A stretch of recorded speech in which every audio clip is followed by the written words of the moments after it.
सुबह की रोशनी जंगल के ऊंचे ऊंचे दरख्तों से छानती सबको एक नरम चमक में नहा रही थी। पत्तों के दरमियान एक नौजवान भी फड़फड़ा रही थी, नए दिन की उम्मीद में अपने गोसा में परों को फैला रही थी।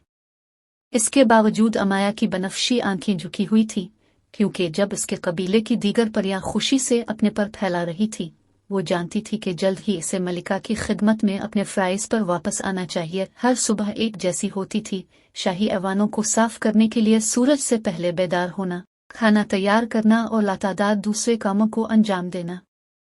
अमाया की ख्वाहिश थी कि वो कबीले के जंगल के दायरे की सरहदों से कहीं ज्यादा परवाज करे, अपने बालों में हुआ को महसूस करे और दरख्तों के प्रे क्या अजायबात देखे।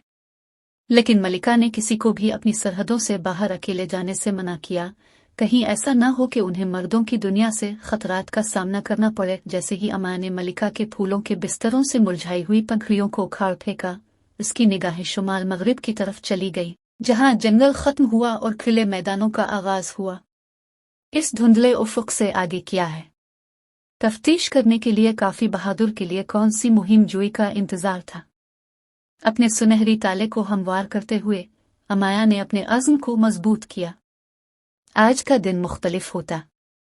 वो गैब से फिसल जाएगी और हकीकी आज़ादी का मज़ा चखेगी, अगर सिर्फ थोड़ी देर के लिए। एक बार जब मलिका और उसके साथियों ने दोपहर के खाने की तैयारी शुरू कर दी थी, अमाया ने इस मौका से फ़ायदा उठाया।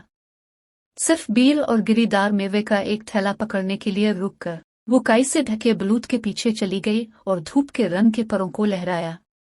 कुछ फड़फड़ाने वाली धड़कनों के साथ वो दरख्त की चोटियों पर चढ़ गई। दिल धड़क रहा था जब वो पहली बार जंगल के किनारे से बाहर उड़ी। घास का मैदान इससे कहीं ज्यादा वसी और खूबसूरत था, जिसका उसने कभी तसव्वुर भी नहीं किया था। जहां तक आंख देख सकती थी, जंगली फूल क्रिम्जन, नीलम और सोने की लहरों में डोल रहे थे। अमा खुशी से हंसते हुए नरम घास में डूब गई और खुशी से झपट गई।